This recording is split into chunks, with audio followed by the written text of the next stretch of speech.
Good afternoon, everyone. I would thank you all for coming to join us for this. I'm Greg Deeds from the Southern Ute Indian Tribe. I help manage the Sovereign Wealth Fund, which pays for the tribal government in perpetuity. And then I will have each of my panelists introduce themselves. And since private credit is such a broad catch-all, I'm going to ask each of them to talk about what area of private credit they're most focused upon. And Tina, as our allocator on the group, I'm going to ask her to highlight some of the private credit sectors to which she allocates. Starting with you. So I guess I'm first. My name's Rob Bittencourt. I work at Apollo. I co-head Apollo's Opportunistic credit business, which manages about $30 billion of AUM.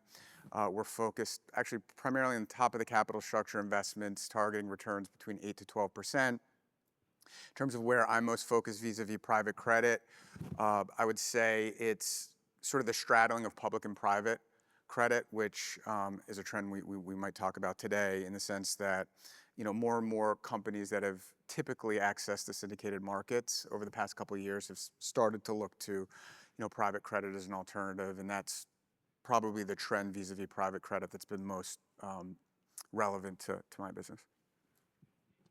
Hi, everyone.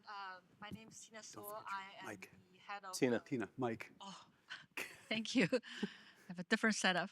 Hi, everyone. My name is Tina So. I'm head of alternative credit for New York City pension systems. Alternative credit is an asset class in our asset allocation that's about 5 to 7% per system. Alternative credit, by definition, is not just private credit. Allocation started in 2011, really before middle market lending became so popular. So today the portfolio is about 16 billion. We have about 3.5 billion unfunded. Over the past 3 years, we've really focused on adding manager strategies, adding geographic diversifications. I would say, as Robert described, we take a approach that we think when you're in credit, it doesn't matter whether it's direct lending or syndicated. The fundamental analysis is very much similar. Of course, the spread and how you get paid are different. So our portfolio spans liquid credit to private credit to basically middle market lending, and then to structured credit to asset backed. So that's really a variety of strategies. Hi there, I'm Michael Nierenberg. I lead our company called Rithm Capital. It's an investment business that was started in 2013 while we were at Fortress. In 2022, we were externally managed at Fortress. In 2022, we bought the manager back from Fortress, took all of our different operating businesses and rebranded the company as Rithm Capital. What we do is we're really an asset management business. Right now we operate as a REIT. Under the REIT umbrella, we have a number of different strategies. We have one of the top 5 non-bank mortgage companies called NewRez in the US, which has a little bit under $900 billion in mortgage servicing rights, which when rates are up, it works well. We have a large construction lender called Genesis Capital. In 2023, we acquired Sculptor, which I'm sure many of you are familiar with. Sculptor, which has many different strategies from real estate to credit to structured credit. And then we have a small single-family residential housing business. The company itself has, between the Rithm side, which has $8 billion of permanent capital because we built it in the public markets, and Sculptor, which has 35 to 40 billion of AUM, and Rhythm's balance sheet's 40 billion. So it's a pretty sizable, what I'd say, pretty sizable offering. As we go forward, we'll continue to hopefully build on this and create good results. Hi, I'm Chris Brown. I'm with Allstate in Chicago, the Good Hands people. I am in what we call our Opportunistic group. It's on the private side. And I allocate to these guys, to groups like this, similar to what Tina had mentioned. And we divide our strategy into 3 segments. One, corporate credit, usually kind of funkier corporate credit. 2, real assets, think aircraft leasing, music royalties, and other. And then 3rd, specialty finance, which we'll talk about. I think it's really kind of a very broad category at this point, whether it's ABF, specialty finance, kind of similar terms, including resi mortgages, asset-based loans, factoring, trade finance, things like that. Great, thanks. In terms of, since the title of this is Opportunities Across Cycles, if each of you would just take Rob, we'll start with you, just a couple of minutes to discuss sort of over the course of your career how you've seen the private credit market evolve. Yeah, no, it's a great question. So I would say, if we were having this conversation like 6 or 7 years ago, the way I would be describing the way Apollo is involved in private credit is, on the mid-market, we have some vehicles that we're doing, private mezz financing, but that was sort of the extent of it.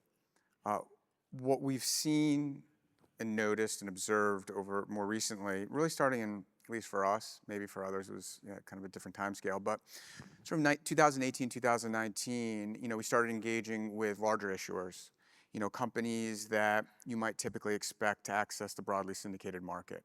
So I think that's probably, the top of the list in terms of, how the market has changed, that, the sorts of companies that are looking to a private credit alternative, they're getting bigger.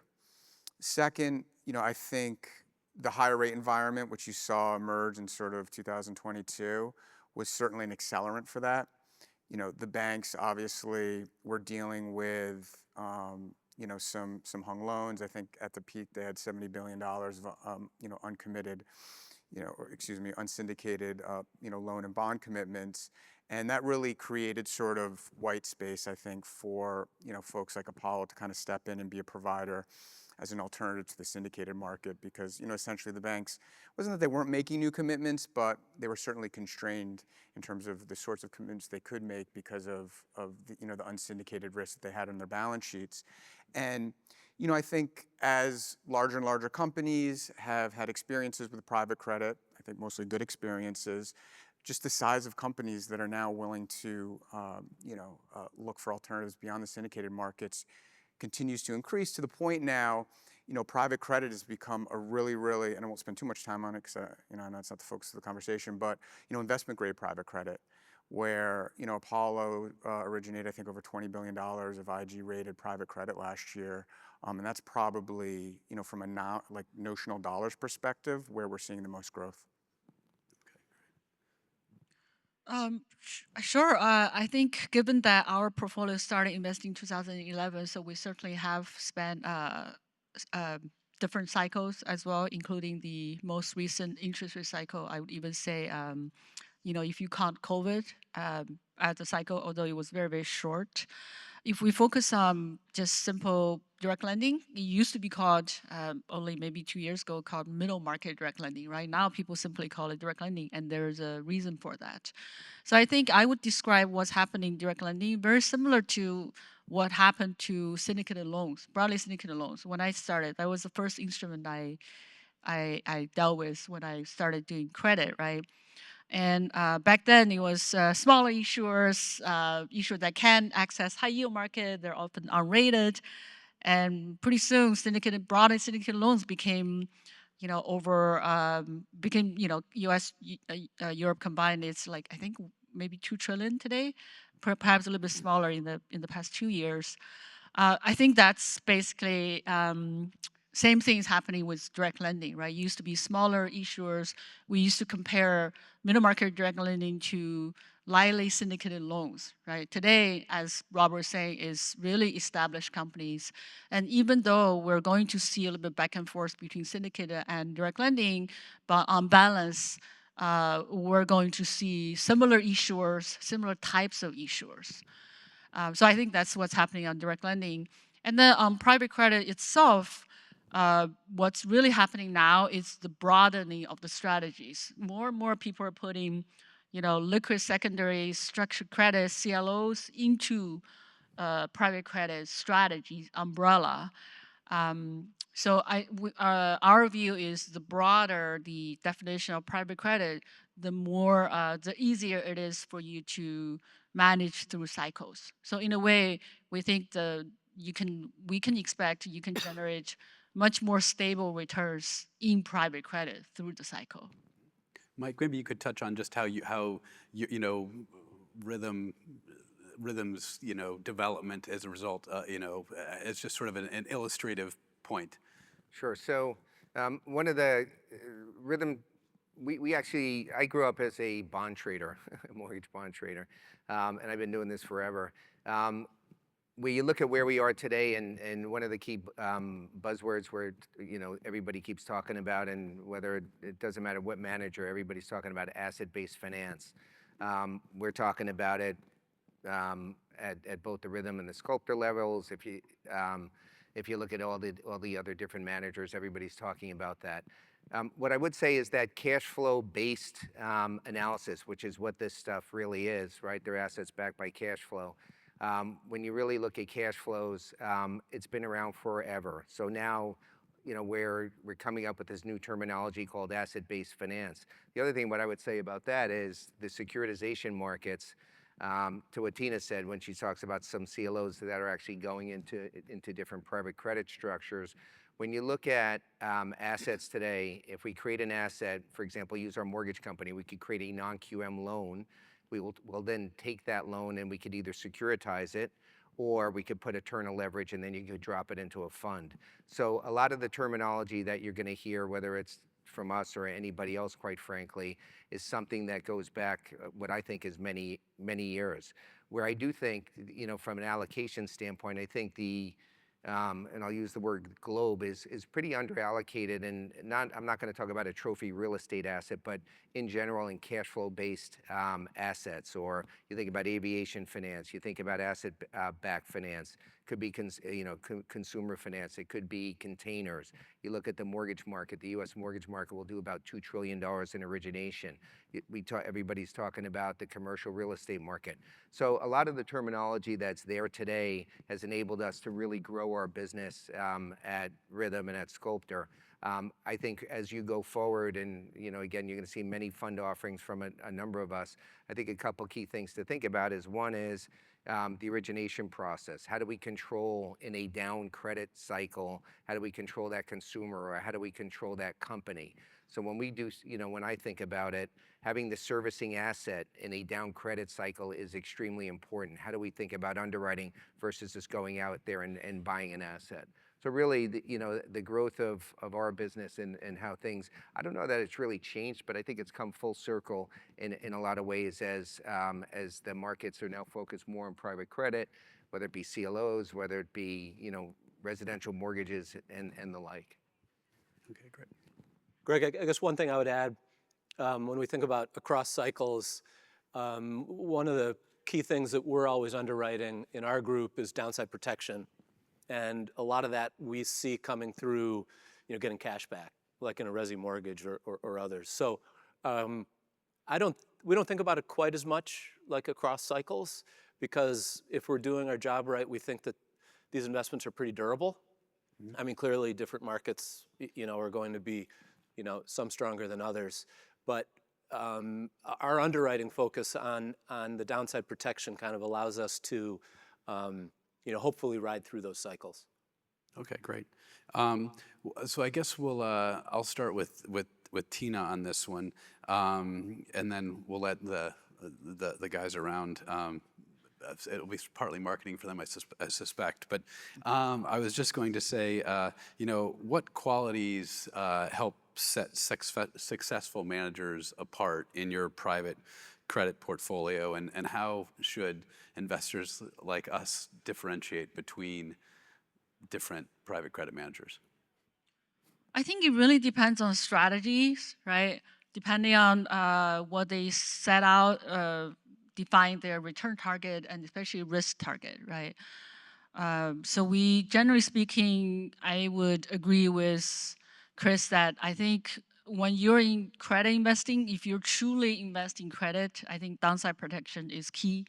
It doesn't matter whether you're in direct lending, There are different, depending on the strategy, there are different ways of protecting the downside. If you are subject to idiosyncratic corporate type of risk, or you're subject to loss on a portfolio of assets, right? So there are different, depending on the strategy, there are different ways to structure your investments to, especially portfolio construction. I think the most important quality I would look for in a manager, regardless of strategy, is really about portfolio construction. So in a way, it's even more important than the individual credit selection. Let's say if you're in a single strategy, something very niche, right? Let's say aviation or shipping, right? And we know shipping has many, many subsectors. So it's really about whether you're overly exposed to a certain sector that could have some, lead to very outsized exposure and losses. So, I think that's the number one thing we look at in a credit manager. I know all credit managers will say, well, we're bottom up, fundamental driven. The portfolio is put together credit by credit, but I think it's really important to look at the portfolio base. So Rob, as a practitioner, how are we supposed to be differentiating you? Yeah, well, I can speak on what's worked for us. I'm not suggesting it's the only path to success, but I think it's two things. One is sort of breadth of capability, and the second is scale. So I think breadth of capability also sort of captures, mandate, how broad or narrow is the mandate. And I think you want a mandate that is sort of narrow enough so you're not trying to boil the ocean, but broad enough where you're not getting sort of forced into a specific market opportunity that may not exist at any given point in the cycle.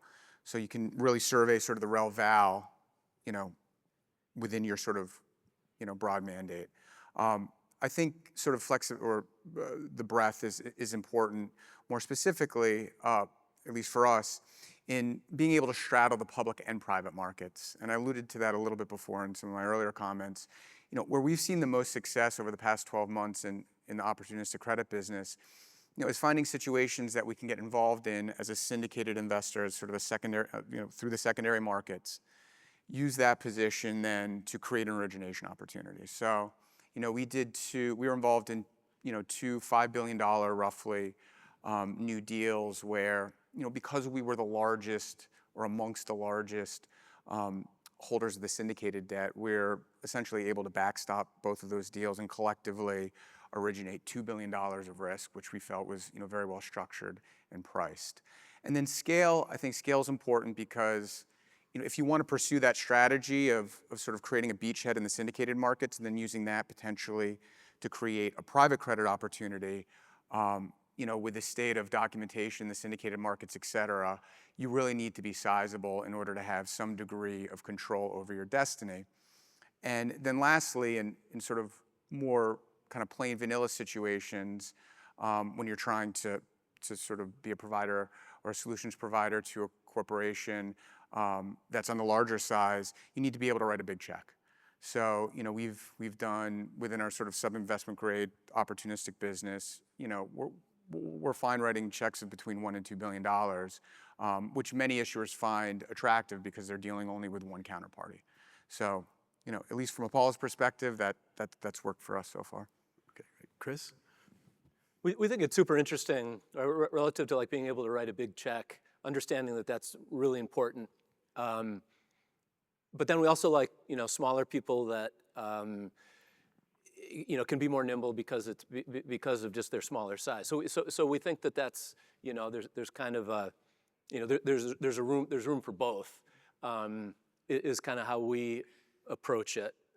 One other thing I would say is, like in terms of differentiators, ability to originate, like if whatever the asset is, whether it's because of the breadth of the platform, if you've got a, mortgage originators or to really understand that, I think everyone that's allocating would chuckle about the slide in everyone's deck that shows a funnel and everyone's seen like, a huge number of deals and then, and then it funnels down. And not suggesting that's, not accurate, sure it is, but really kind of understanding how that funnel works. And then another thing I would say is to the extent that some of the strategies are predicated, or at least involved with back leverage, you know, just the efficiency at which a platform can do that, we think can really provide a differentiator. Okay, great. Well, I think this is the part where people tend to be most interested, so I'm going to make sure I don't leave enough time for everyone to answer this question appropriately. But I would, you know, Mike, if you could highlight one example of something that you find particularly compelling in today's environment, and you have to keep it relatively brief, but not so brief that people don't know what you're talking about. I'll be quick. You know, I still look at cash flow. I mean, I opened with cash flow. You know, how much, when we look at assets that you're gonna, if we take a pool of assets and we drop it into, let's assume we drop it into a fund or a trust, what is my cash flow gonna look like? And I think if you have something where you believe in the assets, and going back to what Chris said, as we think about from an origination perspective, not just on mortgage, but just in general on a lot of different things, and you get cash flow back, what does that look like? I'm going to limit my downside for what I think my downside returns are going to be. Typically, again, going back to this ABF, and I don't want to beat a dead horse, but you know, we're all out there. You know, the real yields and if you think about the amount of capital that'll likely get raised around these so-called strategies, will probably be low double digits, which is fabulous. If you could turn around and then take that and you can protect your downside because you have real assets that are going to perform okay. I think that's something that we are extremely focused on. The other thing is, you know, listen, as we think about risk, you know, being an old dog up here and being through all these different cycles, whether it be the financial crisis, and I go back a long way. I think it really helps, and I'm not just touting myself, but I think in general, when you look at your organization and how long everybody's been working together, I think that's extremely helpful, whether that be, you know, whatever firm you're looking at. That really does matter. Okay. Tina, what are you most excited about at this point? Sure. I think, you know, given where we are, we certainly have done the core piece of the portfolio, and you know, like a big platform like Apollo certainly has its place and did really well in that. But I think we're at a place to really be able to afford looking at niche strategies, and I think asset-based finance certainly is. And you know, it would be the type of asset-based finance that's not really for sure, that's, you know, first of all, is sub-investment grade focused. Secondly, is it's more opportunistic. So it could be, you know, nichier assets, more esoteric type of assets. I think that's where, and I think as Michael alluded, there are actually a lot of expertise in those, and that's been developed, you know, through many years and many cycles. So that's where we find you can really, you know, you can find teams, you can find, you know, managers that are more specialists. Mm-hmm. So at this point, we would be focusing on those type of mandates. Rob? Yeah, I mean, I touched upon it to a degree in my kind of earlier comments, but you know, really being a solutions provider to companies that may not have access to the syndicated markets. You know, the 2024-25 maturity wall is essentially gone, but I think it's instructive to sort of understand how that maturity wall was dealt with, and in a very unique way, in my opinion. So about 2 years ago, there was maybe $500 to $600 billion of 2024 and 25 maturities across the high yield and levered loan markets. It's sub $100 billion now. So essentially $400 to $500 billion of refinancing activity occurred. During that time, there's about $40 billion of syndicated to private transfer. And there was $60 billion of LME and distressed debt exchange activity. So, you know, there's a lot of opportunity within that $100 billion. 2026 maturity wall, sub 200 billion. So I think there's going to be opportunity over the next year to kind of recreate that playbook to a certain extent. Where I think there's going to be a really big opportunity, particularly if rates continue, you know, to sort of remain in this 3 to 4% range, is the 27-28 maturity wall, which is the largest in history because of all the private equity activity which occurred in 2020, 21, and to extent 22. So I think it's, you know, long story short, I think it's a continuation of you know, some of the opportunity that we've seen over the past 12 to 18 months, and sort of, you know, bridging that public-private divide. Chris, what are you most excited about at the moment? Well, I think there's a ton of things across private credit to be excited about, number one. And just to throw out a specific one, I'd say aircraft leasing.